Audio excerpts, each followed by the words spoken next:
اسی اللہ کے پاس ساری چیزوں کی خزانوں کی چابیاں ہیں، غیب کی ساری چابیاں اللہ ہی کے پاس ہیں، اس کے سوا اس کو کوئی نہیں جانتا۔ اور وہ جانتا ہے جو کچھ زمینوں میں ہے، جو کچھ سمندروں میں ہے، زمینوں میں ہے کیا کیا ہے، سب جانتا ہے۔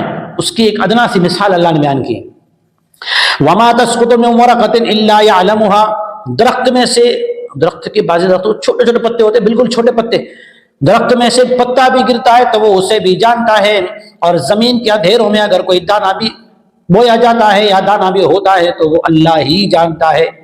زمین کے اندھیروں میں کون سا دانہ ہے وہ بھی اللہ ہی جانتا ہے۔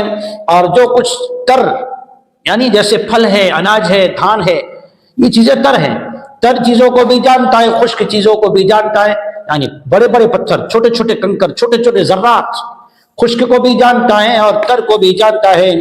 جتنی بھی چیزیں ہیں سب اسی کے پاس لوح محفوظ میں لکھی ہوئی ہے۔